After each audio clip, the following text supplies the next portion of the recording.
Welcome to this special edition of the Big Fight from Lucknow in Uttar Pradesh. Well, as far as politics is concerned, trust me, the big fight is almost always in Uttar Pradesh. It's a prestigious battle. Battle for survival for many of the stakeholders. They've sounded the poll bugle, but it's going to be very important to see whether Mr. Yogi Adityanath retains power, whether Akhilesh Yadav, after losing 2017-2019, returns to power or not. If Mr. Yogi Adityanath loses, remember, it's not just a loss of face for him. It could very well mean that within the BJP, he would be facing a very diminished sort of a role. Remember that fight between Modi and Yogi. For Akhilesh Yadav, a battle for survival, and so is the same for Mayawati. Where will BSP go, not having won repeated elections? And where does the Congress party find itself? What about the OAC factor? Lots of unanswered questions. But in 2022, who's going to rule and occupy the treasury benches in that building right behind me? I would like to welcome our guest this evening, Mr. Suren Rajput, spokesperson of the Congress party. You know, his one-liners are something to look forward to. It's so much fun to listen to him, and I always joke and I tell him, Rajput ji, that if what you say were to fetch votes, then the Congress would right now be in power. That is how good you are. Thank you so much for joining us. We also have with us Juhi Singh, spokesperson of the Samajwadi Party and the national president of the SP Mahila Morcha. Congratulations in person for this elevation. Much deserved. Thank you so much, ma'am. Faizan Khan, spokesperson of the Bahujan Samaj Party, a party which wants to repeat the 2007 formula of Brahman and SCs, getting them together. Will he succeed or not? A big question. We also have Mr. Naren Singh Rana, leader of the Bharatiya Janata Party in Uttar Pradesh. In a very polite way, he makes the sharpest comments and analysis. It'll pierce right through you. But the best part is Mr. Rana is a fantastic human being and a very old friend. Thank you so much. Thank you so much for coming. We also have Mr. Sharad Pradhan, and he minces no words. And we all know this, Sharadji, don't we? You mince no words. Everybody loves you and everybody hates you. I believe in speaking the truth at any cost. Bilkul, bilkul. And Professor Ravikant, political analyst and also a professor in Lucknow University, who understands the caste equations really well. Remember, this state, you may talk about development, but caste plays an extremely important point right in this state. And who better, an expert, than Professor himself. Thank you very much. Let us begin our big fight on the battle for 2022. तो सबसे पहले मैं शरद प्रधान जी के पास आना चाहता हूँ। Covid को लेकर के योगी आदित्यनाथ की सरकार की बड़ी आलोचना हुई। आपको लगता है कोविड चुनाव में फैक्टर होगा भी? मुझे तो लगता है कि जो लोग, जिनके परिवारों के सदस्य ऑक्सीजन के अभाव में मरे हैं, दम घुट घुट के उन्होंने आखिरी सांसें ली हैं, उनको लाशें जलाने के लिए जगह नहीं मिली, उनको दफना दिया गया, नदियों के किनारे बहा दिया गया, वो कैसे भूल सकते हैं? चाहे उसके बाद कुछ भी कर लिया जाए, तमाम चीज़ें करी गई हैं, उसके बाद एक बम्बार्डमेंट कर दिया इंफॉर्मेशन का कि साहब कुछ हुआ ही नहीं, कोई मरा ही नहीं ऑक्सीजन की कमी से। तो अगर आदमी सुनना पाता और देखना पाता तो वो तो बिलीव कर सकता है, ब्लाइंड एंड डेफ। अब वरना तो कोई बिलीव नहीं करेगा इस बात को। और दूसरी चुनाव पे असर होगा इसका? मुझे लगता है कि ऐसे लोग गांव में इस तरह का हुआ है और हजारों लोगों ने इस तरीके से सहा है। गांव में मुझे नहीं दिखा कोई भी, मैं तो बहुत से गांव में गया, कोई गांव ऐसा नहीं था जहां कम से हर घर का एक सदस्य ना गया। बिल्कुल। मैं राणा जी आपके पास आना चाहता हूं। इस चुनाव में मुद्दा क्या होगा नरेंद्र जी? विकास, विकास और विकास। क्योंकि नीति पहले भी थी पर नियत नहीं थी। व्यक्ति का विकास होता था, पार्टी का होता था, परिवार का होता था। अब आम जन का हो रहा।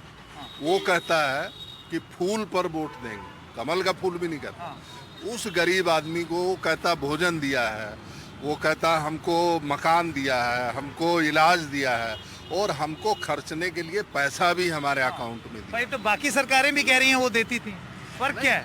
देती थी तो फिर वोट क्यों नहीं उनको मिलता? देती थी वो कहती हैं, लेकिन हमने करके दिखाया है, जिसका परिणाम है कि लगातार 2014 में जब मोदी जीते तो एक्सीडेंटल जीत थी। बाद में क्या हुआ 2019 में, फिर क्या हुआ 2017 में, फिर 22 में वही होगा। आम कह रहे हैं बार बार एक्सीडेंट हो रहा है, जो इसको एक्सीडेंट समझते हैं। हाँ, उनका एक्सीडेंट ही है ये। लेकिन ये योजनाएं क्योंकि नियत से की गई तो बरकत हो रही है, बस इतना। जूही जी, मैं आपके पास आना चाहता हूँ। राणा जी का ये कहना है कि जो लोग ये सोचते हैं कि 2014 में एक्सीडेंट फ्लूक था, फ्लूक हो गया, ये बार बार बीजेपी फ्लूक कर रही है, इसका मतलब फ्लूक और चूक विपक्ष से हो रही है। यूपी में मुद्दा क्या होगा? इनकी नीति और नीयत दोनों में खोट है। हमारे मुख्यमंत्री की सबसे बड़ी खूबी है कि वो असंवेदनशील व्यक्ति हैं। और जो भी कुछ वो सोचते हैं कि हो रहा है वही सच मान लेते हैं। जनता त्रस्त है। एक एक्सप्रेसवे ये बता रहे हैं कि इनॉग्रेट करने जा रहे हैं, हमने तो अपना एक्सप्रेसवे 23 महीने में बना दिया था, अभी तक साइड लेन्स बनी नहीं है। इस तरह की झूठ का प्रचार और करोड़ों रुपए प्रचार पे खर्च करना, जब लोग मर रहे हैं, ऑक्सीजन की कमी से मर रहे हैं। क्या यूपी ने आज तक मौत के आंकड़े भी जारी किए हैं? तो सच्चाई को न मानना ये इस सरकार की खूबी है। बाकी ये कुछ भी कह सकते हैं। सुरेंद्र राजपूत जी, आपको क्या लगता है चुनावी मुद्दा और आपकी पार्टी अपने आप को कहाँ पाती है? देखिए, कोई किसी भी तरीके के किसी अभिमान में कहता रहे, लेकिन चुनाव भारतीय जनता पार्टी की मायावी नीतियों से, भारतीय जनता पार्टी के छल से, छदम से, झूठ से, प्रपंच से जनता लड़ रही है। हमारी किसी की हिम्मत नहीं है। मायावी भारतीय जनता पार्टी का कोई मुकाबला नहीं कर सकता, लेकिन जनता करेगी। कहते हैं ना कि जलते घर को देखने वालों, फूस का छप्पर आपका है, आपके पीछे तेज हवा है और मुकद्दर आपका है, और उसके कत्ल पे मैं भी चुप था, अब मेरा नंबर आया, और मेरे कत्ल पे तुम भी चुप हो, अगला नंबर आपका है। तो आज उत्तर प्रदेश की जनता जो है, राणा साहब हंस रहे हैं, राजी तो नहीं है, जाहिर सी बात है। दोस्ती के नाते हंस दिया उन्होंने। मैंने कहा था ना, भले आदमी है। राणा साहब, तो सच बात ये है कि आज अपना परिधान उतार करके आ जाए, सच बोल जाएंगे, क्या करें, उनकी मजबूरी है, तो भले इंसान है। नहीं, देखिए, जो सही है वो बताइए, जो सच है वो बताइए। अब मेरी सरकार या योगी आदित्यनाथ या नरेंद्र मोदी का कोई मुकाबला नहीं है उनकी ईमानदारी, उनकी कर्मठता में, उनकी जीवटता में। एक दिन, एक घंटा, एक मिनट का उन्होंने कभी अपने लिए छुट्टी नहीं ली, लगातार देश के लिए काम किया। ईमानदारी। इशारा किसकी तरफ है? तो छुट्टी ले कौन रहा है? हाँ, बिल्कुल इशारा जो मेरे मित्र शेरो शायरी कर रहे हैं, सबसे ज्यादा तो उन्हीं की तरफ है। देखिए, उसके बाद जो और विदेशों में गए मुख्यमंत्री थे, तो जूही जी बताएंगे अखिलेश जी गए थे कि नहीं गए थे, मैं नहीं कह रहा हूँ। ये शरद जी, एक चीज जो बहुत अच्छी लग रही है शरद जी, बिल्कुल मुस्कुराइए, आप लखनऊ में है टाइप कार्यक्रम हो रहा है। ये सब लोग एक दूसरे की टांग भी खींच रहे हैं और मुस्कुरा के। हाँ, एक सेकंड खान साहब, जरा छोटा सा जवाब दे दूं अगर आप कहें तो। देखिए, इन्होंने बड़ी अच्छी बात कही कि बिल्कुल निश्चित तौर पर एक ही योगी है और एक ही मोदी है, दूसरे हो ही नहीं सकते, क्योंकि इतने असंवेदनशील कोई नहीं हो सकता, एक बात। और बिल्कुल दीमक जो है 18-18 घंटे काम करता है, और नील गाय भी 18-18 घंटे दौड़ती है। ये बर्बाद करते हैं, घर खराब करते दीमक हैं। कौन है और नीलगाय कौन है? ये तो जनता बता देगी इस बार। ठीक है। खान साहब, मैं आपके पास आना चाहता हूँ। आपको लगता है कि इस बार बहुजन समाज पार्टी भी कुछ ज्यादा ही उम्मीद से है कि 2007 का फॉर्मूला आप दोहरा देंगे और ब्राह्मण एक बार फिर से आपके साथ आ जाएगा? उस समय बीजेपी उस तरीके से नहीं थी जैसे अभी है। उस समय बीजेपी के पास योगी आदित्यनाथ मुख्यमंत्री नहीं थे, या उनका चेहरा नहीं था। क्यों आपको इतना कॉन्फिडेंस है कि ये कॉम्बिनेशन एक बार फिर से काम करेगा? देखिए संकेत जी, इसलिए मैं पूरी उम्मीद से हूँ कि 2022 में फिर से बहन कुमारी मायावती जी उत्तर प्रदेश की मुख्यमंत्री बनी है, क्योंकि भारतीय जनता पार्टी के कथनी और करनी में बहुत फर्क है। जैसा कि इन्होंने बताया, विकास विकास विकास, लेकिन मैं तो देख रहा हूँ उत्तर प्रदेश का सर्वनाश सर्वनाश सर्वनाश। ये गंगा के किनारे भी आपने देखा, अगर स्वास्थ्य इनका इतना ही अच्छा कर दिए होते, अगर ये तीसरे चरण को देखते हुए भी, तो फैजाबाद में हमारे डेंगू से बच्चे उत्तर प्रदेश के भविष्य नहीं मरते। ये साफ संकेत देता है कि इन लोगों की तरफ से कोई भी कार्य नहीं किए जा रहे, सिवाय हवाई बातें। आप उससे भी देखते हैं, माननीय सुप्रीम कोर्ट में आज भारतीय जनता पार्टी ने जो अपना हलफनामा जमा किया है, उससे भी आप देख सकते हैं कि पिछले वर्ग का जो इन्होंने जनगणना करने से साफ इनकार कर दिया। तो ये सिर्फ छल के द्वारा उत्तर प्रदेश में जनता का वोट लिए हैं, उसी का बदला 2022 में जनता लेगी। और 22 में इससे पहले कि प्रोफेसर रविकांत आपके पास आऊं, आपको एक राइट टू रिप्लाई, क्योंकि बहुत सारे लोगों ने तंज कसा है, बहुत कुछ बोला है, आपका जवाब। देखिए, उत्तर प्रदेश जो सच में दंगा प्रदेश था, जो सच में दबंगों का प्रदेश था, जो सच में दलालों का प्रदेश था, उसको मुक्ति दिलाने का काम योगी आदित्यनाथ सरकार ने किया है। शरद जी, बोलिए कोरोना छोड़कर अगर मैं जो बोल रहा हूँ ये गलत है तो क्यों डेंगू में क्यों? बच्चों का नहीं मौत हुआ? मैं बता रहा हूँ डेंगू में क्या बच्चों की मौत हुई? गोरखपुर कोरोना के कहाँ था? अंदर जापानी इन्फ्लुएंजा एक बीमारी थी पिछले 60 साल से। है, अभी भी आज है। वह बीमारी योगी आदित्यनाथ जी की सरकार ने करके दिखाया है। जापानीज एंसेफ्लाइटिस है, दिखा नहीं रहे हैं क्योंकि इनका तंत्र है। आज जो है इन्होंने बड़ी अच्छी फिर से अच्छी बात कह दी कि दंगा, ये जिस दबंगई और ये सब आज दलाल, ये सारे के सारे भाजपा में इकट्ठे हो गए। तो दंगा, कहाँ तो- दबंगई और दलाल। और ये अब सारे भाजपा में जा करके कमल छाप साबुन से धुल करके कुछ समाज सेवी हो गए, ओहो, अच्छा कुछ समाज सेवी हो गए, कुछ संत महंत हो गए। तो समाज सेवी और संत महंत आज की डेट में क्या कर रहे हैं वो भी आपके सामने है। राणा जी ने जो कहा कि मैं और चीज़ों पे उसके अलावा कोरोना के अलावा, तो मैं इनको करेक्ट करना चाहता हूँ। National crime records bureau NCRB की ब्यूरो की रिपोर्ट जो है वो स्पष्ट कहती है, जो इनके योगी जी के स्टेटमेंट के बाद भी मैंने चेक किया है, दंगों की हजारों में लिस्ट है। ये पिछले 4.5 वर्षों में लगभग उसके उस रिपोर्ट के हिसाब से 8,000 दंगे उन्होंने। तो आपका ये कहना है दंगे हैं, लेकिन जी से कही है, इसकी शिकायत करिए। तो दंगे आपका कहना है कि हो रहे हैं लेकिन दिख विज्ञापन रहे हैं। बिल्कुल। जी, मैं सिर्फ इतना कहना चाहूंगा कि अगर ये विकास किए होते तो योगी जी के चरणों के नीचे जो विकास इन्होंने दिखाया वो दूसरे प्रदेशों को नहीं रहते, कम से कम कहीं और कहीं हमारे लखनऊ का ही दिखा दिए होते तो योगी जी को समझ में आता कि हमारा उत्तर प्रदेश क्या विकास पहले के सरकार में। प्रोफेसर साहब, मैं आपके पास आना चाहता हूँ। आपने सब लोगों की बात सुन ली, एक आपका असेसमेंट आप बताएं कि क्या योगी आदित्यनाथ के लिए वाकई मुश्किल होगी, क्योंकि कुछ पॉकेट्स में नाराजगी है, लेकिन क्या विपक्ष को अगर देखें तो एक there is no alternative, TINA factor जिसे कहा जाता है, उस दिशा में चीजें जा रही हैं यूपी में। देखिए, ये लोगों का विश्लेषण है, आप क्या मानते हैं? नहीं ये जो विकल्प की बात है, ये मुझे लगता है कि पूरा नैरेटिव है, और आज से नहीं, पिछले 1 दशक से ये नैरेटिव चलाया जा रहा है कि साहब मोदी जी का कोई विकल्प नहीं है, यहाँ 5 साल से चलाया जा रहा है कि योगी जी का विकल्प नहीं है। तो ये केवल नैरेटिव है। दूसरी बात जो आप कह रहे हैं कि अभी इस चुनाव में कैसे होगा, मैं उत्तर प्रदेश के अगर 3 चुनावों का अगर देखूं तो मुझे लगता है कि उत्तर प्रदेश की जनता ने सरकार को हराने के लिए वोट किया है। चाहे आप 2007 को देख लें, 2002 को देख लें, 12 को देख लें, 17 को देख लें, तो मुझे लगता है उसी पैटर्न पर उत्तर प्रदेश की जनता इस बार भी वोट करने जा रही है। नंबर 2 कि इस समय जो इस परिस्थितियाँ हैं, कोरोना के बाद की जो परिस्थितियाँ हैं जिसमें लाखों लोगों की मौत हुई है, इसके अलावा आर्थिक स्थिति आप देखिए, केंद्र सरकार का जो फेल्योर है, उत्तर प्रदेश में भी चाहे जो बीमारियों से, फर्रुखाबाद में जो मौतें हुई हैं बच्चों की, फिरोजाबाद में मुझे लगता है योगी सरकार इन चीज़ों को संभाल नहीं पा रही है। और आज नहीं प्रोफेसर साहब, देखिए, एक तो होता है कि मैं संभाल नहीं पा रहा, और दूसरा ये होता है कि इस आधार पे वोटिंग हो जाए।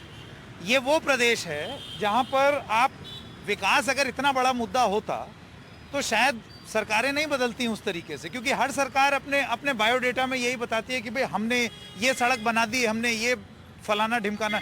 ये कास्ट डोमिनेटेड पॉलिटिक्स का स्टेट है, तो आपको लगता है वही चीजें इस बार फिर प्ले करेंगी? निश्चित तौर पर कास्ट और बीजेपी तो सांप्रदायिकता का भी कार्ड खेलती है। पश्चिमी उत्तर प्रदेश में अगर आप देखें तो जिस तरीके से जाट और मुस्लिम में एकता दिखाई पड़ रही है, वहाँ अल्लाहू अकबर और हर हर महादेव के नारे लगे हैं। पश्चिमी उत्तर प्रदेश में बीजेपी बहुत मुश्किल में है।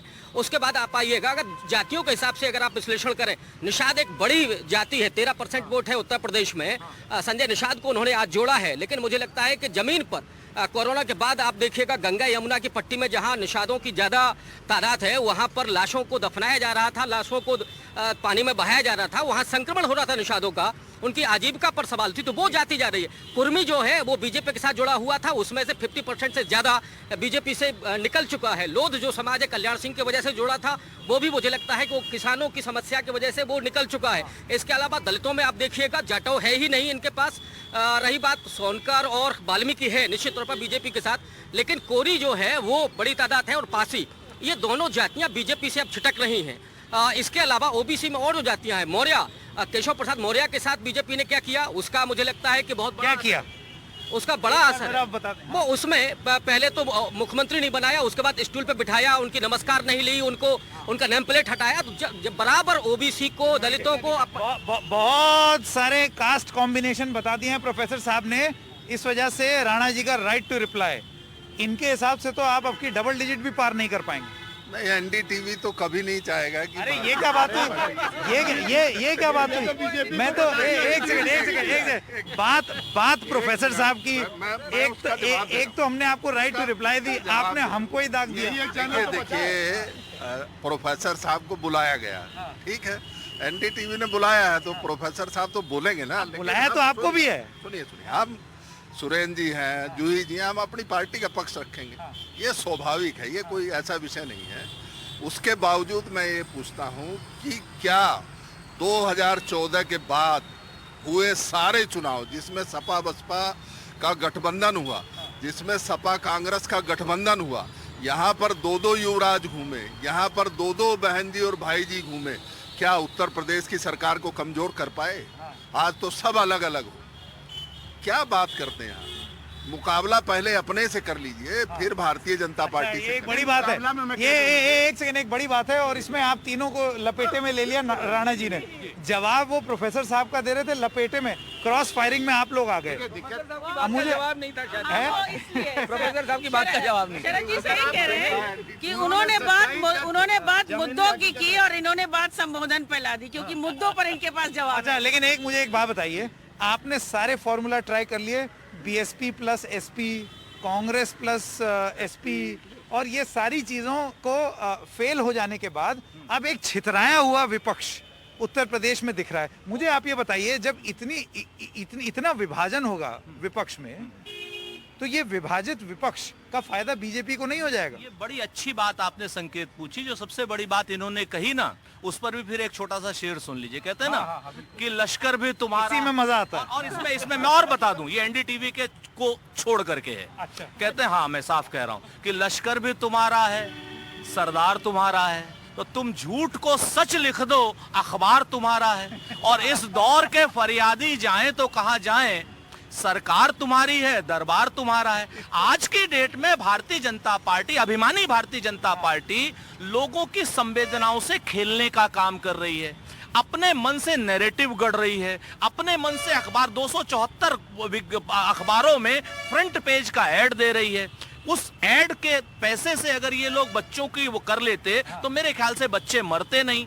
आज ये लोग उस नैरेटिव को 2014, 2017, 2019, अरे भाई अभी पंचायत के चुनाव हो गए थे, जो जनता से चुनाव हुए थे, उसमें कहां है नरेंद्र भाई, अपने दिल पे हाथ रख करके कह दें, पहली बार हुआ है उत्तर प्रदेश के इतिहास में, पहले पार्टियां गुंडागर्दी करती थी, पहली बार ऐसा हुआ है कि जब सरकार की पुलिस ने बाकायदा सरकार के सवाल मेरा विभाजित विपक्ष पर था। वही बात, देखिए जनता अपना फैसला देती है, विभाजित विपक्ष हो चाहे संयुक्त विपक्ष हो, अगर जनता सत्ता से नाराज है तो उसको पलटेगी, जनता चुनाव जीतेगी, जनता के नेतृत्व। एक बात बताएं, अगर राजपूत जी के बोलने पर अगर वोट पड़ रहे होते तो आज कांग्रेस 300 पार थी। मैं तो एक चीज खाली कह देता हूं कि हम सारी सीटों पर चुनाव लड़ रहे हैं और आप देखिएगा हमारे परिणाम सुखद आएंगे। पाएंगे कितने? चलिए आंकड़ों की बात करें। हम आपको जिम्मेवारी, मैं नजूमी नहीं हूं, मैं आपको एक चीज बता देता हूं, लेकिन आपकी बार कितने पार? हम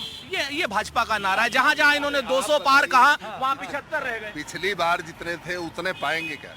ये तो मैं आपको, राणा साहब अभिमान तो रावण का नहीं रहा, मायावी लोगों का क्या रहेगा? संजय जी, इन्होंने बहुत अच्छी बात कही कि मुकाबला किससे है। मैं बता दूं, भारतीय जनता पार्टी सारे प्रदेशों में अपने मुख्यमंत्री बदलने का दौर शुरू कर दिया। क्या वजह ऐसी है कि योगी आदित्यनाथ जी को उत्तर प्रदेश में छोड़ दिया? हो सकता है 2022 में मोदी जी ये सोच रहे हैं कि जनता ही इन्हें पलट देगी, इसलिए इन्हें रखे हुए हैं। क्योंकि मुझे नहीं लगता है कि भारतीय जनता पार्टी का कोई भी मुख्यमंत्री जो आरोप तो बसपा पे भी है कि आप बी टीम है। नहीं, बीजेपी की, देखिए ये तो आरोप इसलिए लगा दिए जाते हैं क्योंकि ए बी सी डी वो लोग कर लें, क्योंकि उन्हें पता है कि बसपा ही एक ऐसी पार्टी है जो भारतीय जनता पार्टी का मुकाबला होता है। समाजवादी, मैं आपसे ये जानना चाहता हूँ, हाँ, ये जो विभाजित विपक्ष है, आपको लगता है कि ये कहीं ना कहीं एडवांटेज बीजेपी हो जाएगा? जी, एडवांटेज बीजेपी क्यों होगा? 2017 में इन्होंने बहुत सालों बाद यहाँ सरकार बनाई थी और मुझे लगता है हर पार्टी से इन्होंने इंपोर्ट कर लिया था नेता। तो ये भारतीय जनता पार्टी के 60% लोग अन्य पार्टी से आए हैं, अभी और कमल छाप साबुन जैसे आपने कहा चलाएंगे। हम मजबूती से संगठन के रूप में और अपने कमल छाप साबुन वहाँ तो चला नहीं पश्चिम बंगाल में। यहाँ भी नहीं चलेगा। ट्राई किया इन्होंने, ट्राई किया, पूरा ट्राई किया, और अब तो इनको छोड़ के लोग वापस जा रहे हैं। तो मजबूती से जो चुनाव लड़ेगा और सबको लेकर के चुनाव लड़ेगा। मैं रविकांत जी की बात पे, जातियां जरूर अहम है, लेकिन साथ ही अब समय भी बदल गया है। बहुत सारी इन्फॉर्मेशन अवेलेबल है, बहुत सारे न्यूट्रल वोटर्स भी हैं जो सरकार की बद इंतजामी और दुर्व्यवस्था को देख रहे हैं, और लोकतंत्र है तो चुनाव मैं आता हूँ आपके पास। हाँ। संकेत, मेरा मानना ये है कि ये बात सही है आपकी कि विपक्ष बहुत बुरी तरह विभाजित है और उसका एडवांटेज बीजेपी को मिल सकता है, लेकिन हकीकत ये है कि बीजेपी ने अपने बड़े तरीके से उन फैक्टर्स को उभारा है जो सब, देखिए, मेन उनको सूट करते हैं, जो उनको सूट करते हैं। जैसे बसपा के बारे में बिल्कुल ये आम धारणा हो चुकी है, क्योंकि मायावती इतने टाइम से खामोश रही, तो आम धारणा ये थी कि सीबीआई और ईडी का जो तलवार जो लटकी हुई है उनके ऊपर, तो उस डर से वो कुछ कर नहीं रही। आखिर में उनको निकलना पड़ा, भाई दिखाना भी तो है उनको अपनी मार्केट वैल्यू बनाए रखने के लिए कि भाई हम भी हैं। तो सडनली आप ये करने लगे, और जिस तरीके का ये नाटक किया गया कि हम वो 2002 वाला जो है वो हम फिर से कर लेंगे, सोशल 2007 वाला सोशल इंजीनियरिंग, 2007 वाली सोशल इंजीनियरिंग कर लेंगे, वो वही मान सकता है जो बिल्कुल बेवकूफ़ हो। अच्छा। क्योंकि मेरा मानना ये है, मैं आम धारणा लोगों की ये है कि ब्राह्मण बड़ा समझदार होता है, इंटेलेक्चुअली हायर होता है। यही तो बसपा भी कह रही है। और सतीश मिश्रा और बसपा के सुप्रीमो मायावती समझती हैं कि सबसे बड़े बेवकूफ़ वो हैं कि वो खड़े होकर के सरयू के किनारे बोलेंगे कि मैं बहुत बड़ा ब्राह्मण हूँ, सब लोग आ जाओ, सब पाइट पाइपर की तरह पीछे चल देंगे। तो वो तो बड़ी हास्यास्पद सी स्थिति है। सबको मालूम है कि बीएसपी जो भी कर रही है वो केवल एक उनका काम है कि बीएसपी का इलेक्शन टाइम जो होता है फंड रेजिंग टाइम होता है, तो मार्केट वैल्यू जब ठीक ठाक रहेगी तो टिकट के ठीक दाम मिलेंगे। तो वो बड़ा आरोप, एक सेकेंड, बड़ा आरोप है खान साहब। संजय जी, शरद जी की मैं इस बात पे टिप्पणी करना ये चाहूँगा कि शरद जी आप मुझे बता दीजिए, आपने कहा कि बहुजन समाज पार्टी की मुखिया बाहर नहीं निकलती हैं, क्या समय समय पर संकेत जी आप लोग मीडिया में बताइए, क्या हम लोगों ने, बहन जी ने क्या सरकार को सलाह देने का काम नहीं किया, सलाह नहीं दिया, या बीच बीच में उनको आवाज़ नहीं उठाई अपनी? और शरद जी मुझे ये समझ में नहीं आता कि बहुजन समाज पार्टी से इतना क्यों घबराए हुए हैं, क्योंकि समाजवादी पार्टी के अखिलेश जी का आपका संसदीय क्षेत्र आजमगढ़ में है, जहाँ पे गुमशुदा का उनका पोस्टर लगा, इस पर शरद जी ने कोई बात नहीं कही कि आप कहाँ पूछ देता हूँ, हम कह रहे हैं, अरे आप बात कर रही है, आप अगर अखिलेश जी बारी बात पूरी कहाँ हुई है। मेरा मानना यह है कि बीजेपी ने इतने तरीके से एक बीएसपी को और दूसरा ओवैसी को लगा रखा है। ओवैसी काटेंगे एंटी मुस्लिम वोट, और ये काटेंगे जो भी जो भी vote likely to go to Samajwadi party है उसको, क्योंकि सबको मालूम है कि मैं तो बहुत बड़ा आलोचक हूँ, अखिलेश यादव खुद कहते हैं कि आप बहुत मेरी आलोचना करते हैं, तो हमने कहा भाई आलोचना तो करेंगे। तो उनका मानना ये है कि जो अगर इस वक्त आज की डेट में main opposition party Samajwadi party है, वेदर वी लाइक इट और नॉट। ठीक है, अच्छा चलिए, इसे बिल्कुल कहेंगे। वो भी अखिलेश यादव भी ठंडे पड़े रहे, बहुत दिन तक ठंडे पड़े रहे, और अभी भी फुल फोर्स। अच्छा, अब तो कह दिया ना उन्हें, अब आपका खत्म हो गया। अगर अखिलेश यादव प्रॉपरली निकलने लगे as a real opposition party तो बीजेपी के लिए, क्योंकि पब्लिक जो नाराज है, जो बीजेपी को नहीं वोट डालना चाहती है, बसपा को नहीं डालना चाहती है, कांग्रेस को एग्जिस्टेंस ही नहीं मानती है, वो लोग समाजवादी पार्टी की तरफ झुकेंगे, प्रोवाइडेड अखिलेश यादव अपने आप को मजबूत नेता, मजबूत विपक्ष की तरह प्रस्तुत करें। अब मैं राणा जी आपके पास आना चाहता हूँ। सबकी बात आपने सुन ली? मैंने सुन ली। जनता को हम दो नज़र से, मैंने सपा बसपा या जनता हमको लाखों नज़रों से देखती है। उसके बाद जिस सड़क पे आप खड़े हैं, यहाँ माफिया जीप के अंदर राइफलें रख के काफिला लेके, शरद जी पत्रकारों को यही मारते थे अगर फोटो खींचते थे, वही लोग आज जेल के अंदर सड़ रहे हैं। पंजाब के अंदर जो वो ये कह रहे हैं आजकल पत्रकार खुद जेल भेजे जा रहे हैं। पत्रकार जेल भेजे जा रहे हैं कि नहीं भेजे जा रहे हैं ये तो जनता जानती है, लेकिन एक भी माफिया उत्तर प्रदेश के अंदर जो इन सरकारों में यहाँ खुलेआम गुंडाई करते थे, अस्पतालों में लेटे रहते थे, उनकी संपत्तियां, उनके लिए कहते हैं बुलडोजर आ गया, बिल्कुल आ गया। और दूसरा, एक अति संवेदनशील विषय है। समाजवादी पार्टी ने जिस तरह मुलायम सिंह यादव का अपमान किया है, उसको आम यादव नहीं भूला। देखिए मेरी बात हो जाए। कांग्रेस पार्टी ने सीताराम केसरी और कैप्टन अमरिंदर सिंह का जो अपमान किया है वो बहुत संवेदनशील है।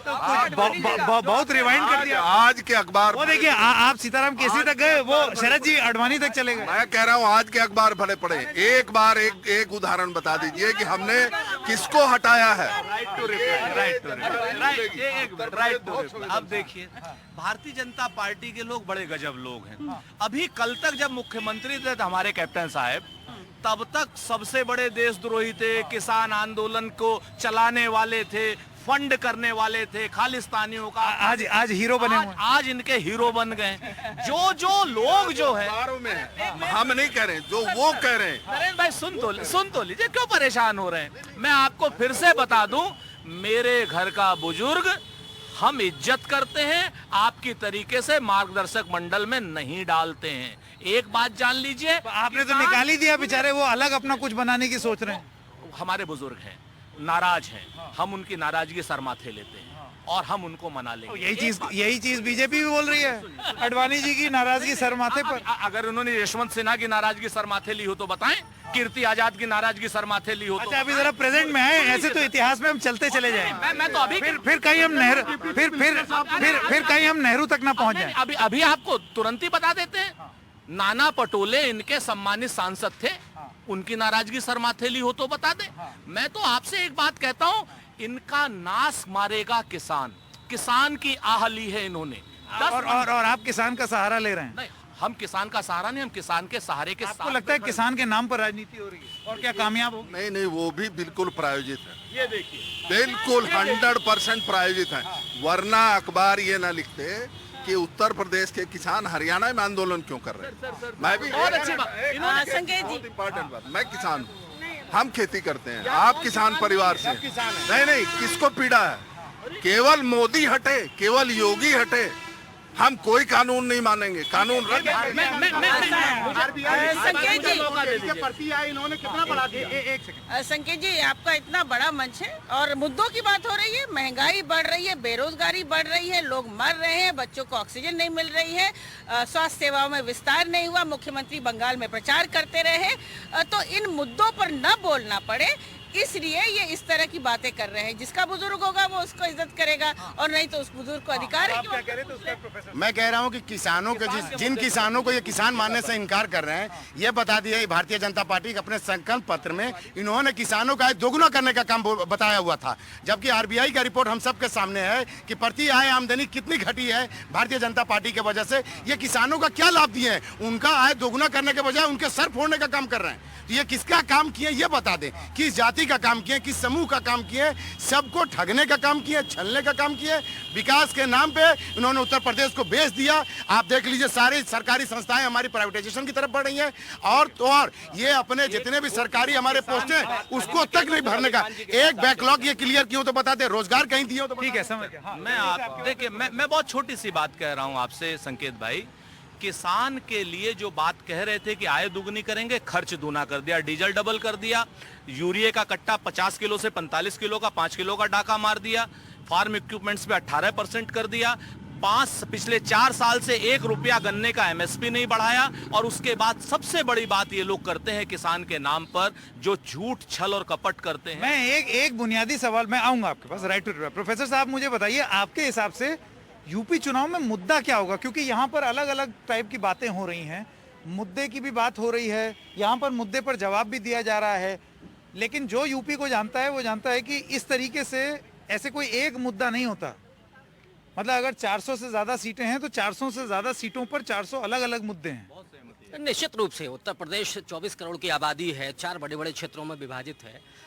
पश्चिमी उत्तर प्रदेश के हालात दूसरे हैं, पूर्वांचल में कुछ अलग चीज़ें हैं, बुंदेलखंड की स्थितियां अलग हैं, अवध और ब्रज की क्षेत्र की स्थितियां कुछ अलग हैं। लेकिन पूरे अगर आप उसको देखिएगा तो मुझे लगता है कि जो आर्थिक परिस्थितियां हैं, 2016 में नोटबंदी हुई, ग्रामीण अर्थव्यवस्था चौपट हो गई, 2018 में जीएसटी लागू हुआ, जो शहरी व्यापारी वर्ग था वो तबाह हो गया, 2019 आते आते अब देश की अर्थव्यवस्था ढलान पर चली गई। उसके बाद कोरोना की आपदा हुई, उस आपदा में तो पूरे तरीके से देश की आर्थिक व्यवस्था चौपट हो गई। लेकिन उसी आर्थिक व्यवस्था में जब लोग बेरोजगार हो रहे हैं, लाखों लोग बेरोजगार हो गए, महंगाई चरम पर है, लेकिन सवाल ये है कि अंबानी और अडानी की संपत्ति आसमान छू रही है। जो दवाई की कंपनियां हैं उनकी जो आमदनी है वो 5 गुनी हो गई है। तो क्या मोदी जी को, योगी जी को ये नहीं दिखाई देता है कि जो पैरासिटामोल 50 पैसे की मिलती है 2.5 रुपए की मिल रही है? इन स्थितियों में मुझे लगता है कि उत्तर प्रदेश की जनता निश्चित रूप से बुनियाद के बदलाव की तरफ देख रही है और उसका मुद्दा महंगाई और बेरोजगारी होगी।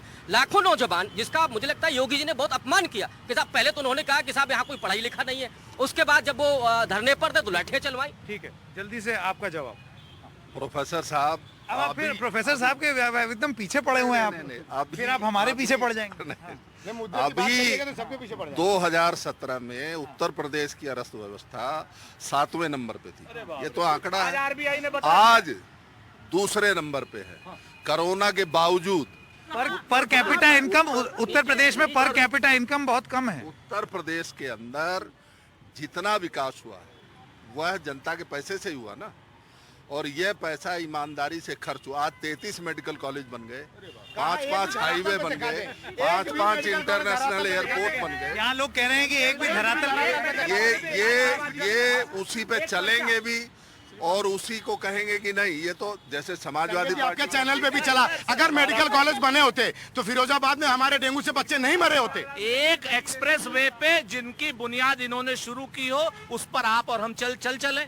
एक मेडिकल कॉलेज में एक खाली ये पर्ची निकलवा दे कहीं एक जगह। Bundelkhand express way, Purvanchal express way जाके देखिए 90% कार्य पूरा हो चुका है। अरे रुकिए, तो देखिए एक तो उत्तर प्रदेश में एक चीज है, प्रोजेक्ट शुरू कोई करता है और उसकी रिबन कोई दूसरी सरकार काटती है। तो वही उसी क्या एक सेकंड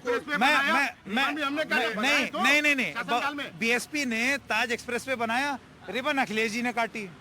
ठीक है, उसके बाद ये लखनऊ वाला एक्सप्रेसवे बना तो वो एक्सप्रेसवे का न्यू हमने डाला था। हाँ, मैं आपसे ये जानना चाहता हूँ, पूर्वांचल एक्सप्रेसवे की रिबन योगी जी ही काटेंगे या कोई और मुख्यमंत्री? निश्चित रूप से योगी जी काटेंगे, इसलिए क्योंकि ये बड़ी बात है।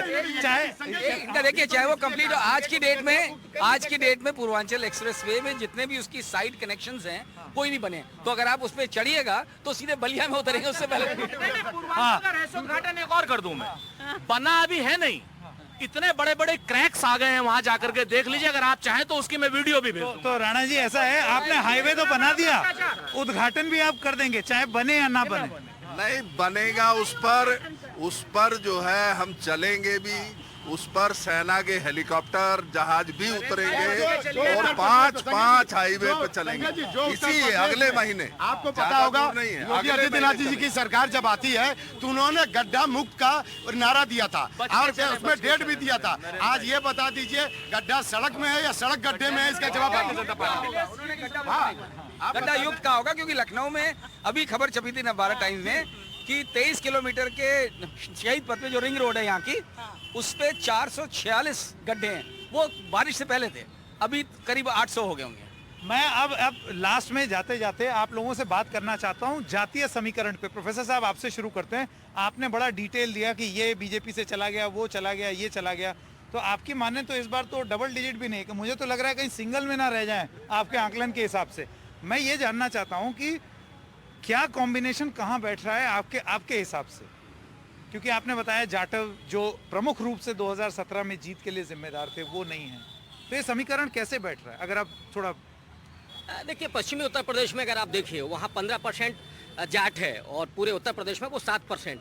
जाट के अलावा वहाँ सैनी है, कश्यप है, इसके अलावा वहाँ पे बढ़ई है। ये बीजेपी के साथ नहीं है? नहीं, इसमें देखिए सैनी अभी है, सैनी है, बढ़ई है, ओबीसी की कुछ जातियां उनके पास हैं। मौर्य अभी पश्चिमी उत्तर प्रदेश में कुछ बीजेपी के साथ है, लेकिन बड़ा हिस्सा जैसे वहाँ गुर्जर है, त्यागी है, राजपूत है, ये बीजेपी के साथ है, लेकिन बड़ा हिस्सा गुर्जर और राजपूतों में भी लड़ाई चल रही है। वो लड़ाई चल रही है। अभी योगी जी ने कोशिश की है, अभी एक मूर्ति का अनावरण किया है सम्राट मिहिर भोज का, और मोदी जी ने एक यूनिवर्सिटी बनाई है, तो वो जाटों के लिए भी और गुर्जरों के लिए भी कोशिश कर रहे हैं साधने की। लेकिन मुझे लगता है कि समस्याएं इतनी हैं, और जब आप किसानों की बात भी नहीं सुनेंगे, आप इतने हठधर्मी हो गए, इतने गैर संवेदनशील हो गए हैं कि जहां आप लाठियां चलवा रहे हैं, हरियाणा से लेकर के पश्चिमी उत्तर प्रदेश तक, तो क्या उनका देश नहीं है? वो आपके लोग नहीं है? सवाल ये है। इसके अलावा आप आइएगा बुंदेलखंड में सूखे की समस्या है, वहाँ पे जो कॉम्बिनेशन है उसमें आप देखिएगा राजपूत है, ब्राह्मण है, बनिया है, नो डाउट बीजेपी के साथ अभी है, लेकिन उसमें भी बहुत सारे लोग हैं जो बीजेपी की आलोचना कर रहे हैं। इसके अलावा ओबीसी में खास करके कुशवाहा वहाँ है, आपका निरंजन मानिक पटेल है, और उसके बाद और भी ओबीसी की जातियां हैं, वो खिसक गई हैं। अब मैं सपा का कास्ट कॉम्बिनेशन के बारे में आपसे सवाल पूछना चाहता देखिए, सपा का जो कास्ट कॉम्बिनेशन है, एमवाई कॉम्बिनेशन है, निश्चित तौर पर यादव और मुस्लिम मिलाकर के करीब आपका 20% मुस्लिम है और 9% यादव है, ये उसके साथ जा रहा है। 100 बसपा 32% पा पाएगा या नहीं, जिसकी वो उम्मीद में? बसपा की स्थिति 11% जाटव वोट है उनके पास, वो उसमें भी कुछ जाटव आज खास करके जब गठबंधन टूटा है तो उसने ये महसूस किया है कि अखिलेश जी के साथ गड़बड़ी हुई है, उन्होंने एक भी रिएक्ट नहीं किया कतई। तो जाटव के अलावा जो कोरी समाज है वो करीब 4% है। राष्ट्रपति बीजेपी ने बनाया, कई मंत्री भी दिए, लेकिन साहब जो कोरी है उसकी स्थितियां इतनी खराब हैं कि वो अब वहां से निकलना चाहिए। अहम बात है। राणा जी, आप मुझे ये बताइए कि बार चाहे सेंट्रल कैबिनेट का विस्तार हो या और भी तमाम जगह जगह पोजिशनिंग करने की बात हो, तो ये बताया गया कि भाई ये सरकार ओबीसी के साथ खड़ी हुई है। आपको लगता है ये संदेश जमीन तक पहुंचेगा? क्योंकि विपक्ष ऐसा नहीं मानता। ये सरकार पूरे भारत की जितनी जातियां सबके साथ खड़ी। हमने जाति विरोध के रूप में राजनीति को स्वीकार किया है। हम हार स्वीकार करते हैं, लेकिन जातिवाद जैसे सांप को राणा जी, जब केंद्रीय कैबिनेट विस्तार हुआ था, एक नोट आया था जिसमें हम लोगों को ये बताया गया था कि फलाना फलाना फलाना फलाना जाति, इतने ओबीसी, इतने एससी, इतने प्रबुद्ध वर्ग, इतनी डिटेलिंग, और उसके बाद पूरे देश की संसद में या सरकार में सभी को प्रतिनिधित्व मिले, यह देखने का काम भी हमारा ही। तो उसका उल्लेख करने की क्या जरूरत? ना कि केवल एक ही परिवार को मिले, ना कि केवल एक ही जाति को मिले, जैसा पहले मिलता। शरद जी का कहना है आप विभाजन तो धर्म के आधार पर करते हैं, जातियों से तो आपको कोई दिक्कत नहीं। अभी ये इतने वोट कहाँ से मिलते हैं शरद जी? जिनको लाभ मिला है वो वोट कर रहे हैं, वो वोट कर रहे हैं। अब मिलते थे नहीं थे तो ये अच्छा है, गालिब का ख्याल अच्छा है, सोने दीजिए। ये तो योगी आदित्यनाथ जी के लिए भी हम कह सकते हैं। और दूसरी बात मैं क्या और बता, आपने कहा ना जाति केंद्र ने जब दिया था, शायद आपको नहीं पता होगा कि उत्तर प्रदेश में मंत्री विधायक इस लायक भी नहीं बचे हैं कि वो जनता के बीच में जा सकें। उन कैबिनेट मंत्रियों को उत्तर प्रदेश लाया गया और उन्हें दौड़ाया गया ताकि जनता सवाल पूछे तो वो कहे भैया मैं तो नया आया हूँ, मुझे पहले की बात नहीं पता है। इसलिए अपने मंत्री दबा दिए गए और केंद्र के नए मंत्री को लाया गया ताकि उनको लाएगा ना। अभी लाएगा। और आप एक तरफ से कह रहे जाति आप नहीं बढ़ा रहे, और कोई भाई आप इस क्यों नहीं सहमत है इस बात में कि सर्वजन हिताय सर्वजन सुखाय के नारे पे आप आ जाइए? तो आएगा, बिल्कुल आएगा। एक एक करके। मैं छोटी दो बातें मेरे को कहनी है, मैं इंपॉर्टेंट है, थोड़ा सा समय मैं ज्यादा नहीं लूंगा। नंबर 1, भारतीय जनता पार्टी को ओबीसी के वोट हिंदू बनकर के चाहिए, लेकिन ओबीसी का अधिकार नहीं देना चाहती। आज सेंसस को मना कर दिया उसने। नंबर 1, और ये बात पूरे देश में परपुलेट करेगी। 50% से ज्यादा भारतीय जनता पार्टी के ओबीसी सांसद हैं, विद्रोह करेंगे और करना चाहिए उन्हें। दूसरी बात, इसी विधानसभा में संकेत भाई आप तो यहाँ को लंबे समय से कवर कर रहे हैं, 10 सीटें होती हैं जो विशिष्ट लोगों के लिए होते हैं, आप जैसे लोगों के लिए जो खिलाड़ी हैं ये हैं। अब उसमें पिछली सरकार ने 4 जातिगत नेताओं को देने की बात करी थी, तो गवर्नर साहब जो थे राम नाईक, उन्होंने वापस कर दी थी फाइल। इस सरकार में जो पता चल रहा है कि खिलाड़ियों को, पत्रकारों को, कलाकारों की जगह फिर से जातिगत नेताओं, किसी निषाद को, किसी मौर्य को देने की बात चल रही है। अगर इनको देना ही है तो क्यों नहीं इन जैसे नेताओं के पावर लिफ्टर हैं, यश भारती हैं? ये तो गजब ही है।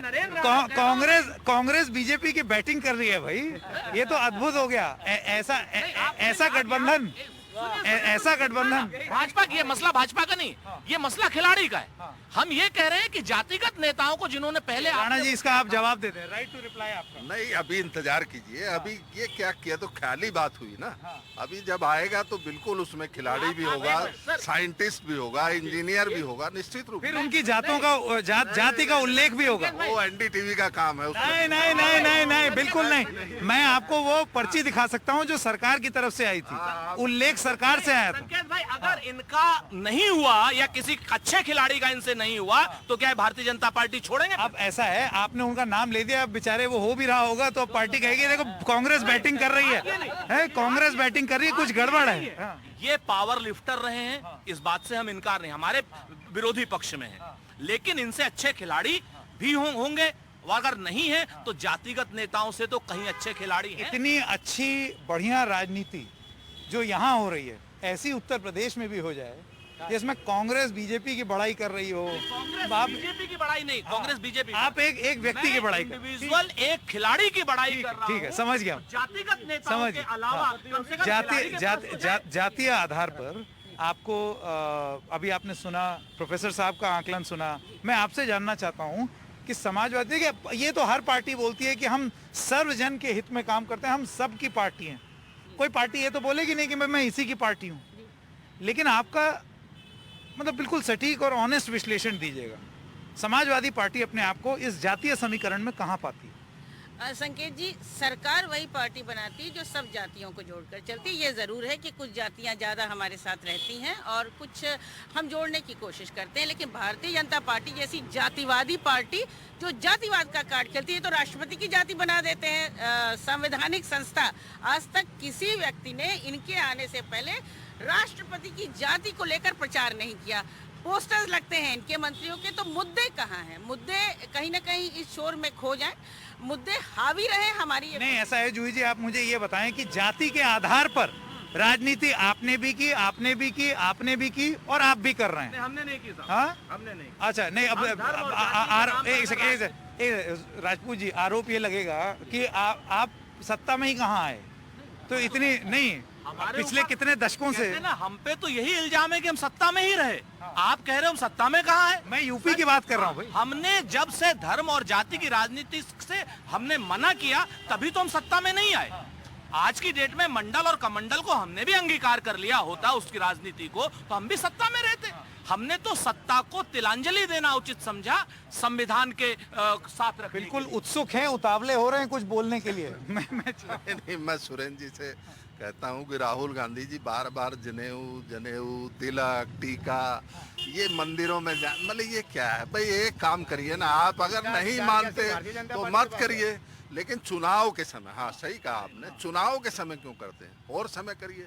मैंने तो कभी नहीं देखा रक्षाबंधन में प्रियंका जी को उनको राखी बांधते हुए। हो सकता है बांधती हो, आपने दिखाया हो तो बता दीजिए एक बात। तो ये जाति राजनीति कांग्रेस ने शुरू की और कांग्रेस से ये सब निकले, लेकिन आपने उसको और बेहतर कर दिया। कांग्रेस से निकले हैं। नहीं, जाति वाली निकले हो सब के सब। नहीं, मेरा ये कहना है कि जाति वाली राजनीति कांग्रेस पार्टी ने की, लेकिन उसको बहुत ऊपर स्तर तक बीजेपी ने पहुंचाया कि अब वो बेस्ट हो गई इस खेल में। हमारा आइडियोलॉजी है देश पहले, पार्टी बाद में, व्यक्ति नंबर 3 पे, इसमें जाति कहीं है। Okay, thank you very much all of you. It was an engaging conversation. I thought that we may end up having fisticuffs, but luckily that did not happen. Let's hope that does not happen inside the Vidhan Sabha also ever, as it has happened in the UP Vidhan Sabha. It has, and let's hope that it goes on in such a congenial manner ahead also. One saying for शरद भाई, आपने अभी बोला था ना, तो हमारी तरफ से कहते हैं, you can love him, you can hate him, but you can't ignore Sharad Pradhan. That you can't ignore anyone over here. We can't ignore anyone. Let's get the numbers once again. Are you confident that you will have a complete mandate? Absolutely. Full majority? Absolutely. Stick your neck out. Tell me a number. Definitely more than 350, which the BJP is saying. Somewhere between 350 to 400. Okay. Let's. Between 350 to 400. Yeah. What about you? How hopeful are you? हम चुनाव श्रीमती प्रियंका गांधी जी के नेतृत्व में लड़ रहे हैं, सकारात्मक रूप से लड़ रहे हैं, अपने सकारात्मक कार्यों के साथ लड़ रहे हैं, और हम आपको चुनाव परिणामों से सुखद आश्चर्य में डालेंगे। सरकार हम बनाएंगे। But you are not. Oh, सरकार बनाएंगे अपने दम पे। बिल्कुल सरकार बनाएंगे। You know, I have this recorded now. Yes. Okay. Faizan Saab, what about you? We are going to come 2020 in full majority, and Adani Behan Kumari Mayawati is going to be the 5th Chief Minister of this Uttar Pradesh in 2022 election UP. Okay. And you will get more than your 2007 total. That was 206. Definitely we are going to achieve. Mr. Rana, what about you? अरे बड़ा आनाकानी हो रहा है यहाँ पर number देने में. You give me a precise number. Come on. Not less than 350, because our leader Yogi Adityanath, our leader Pradhanmantri Narendra Modi is so popular than other leaders. Okay. But you know, you are getting 350, he is getting 250. He is also forming a government. I mean, is this an assembly? About 1,500 seats. We only need 1,500 seats. Huh? Yeah, only. Now there is new Central Vista project over here. Vidhan Sabha is one, and seats are fixed, 403. not 403. Who will win? He will count. Okay, thank you very much for all of you all. This was a great big fight, but the real big fight in 2022, and we'll get you all the latest right here on NDT. Thanks so much for watching this special broadcast.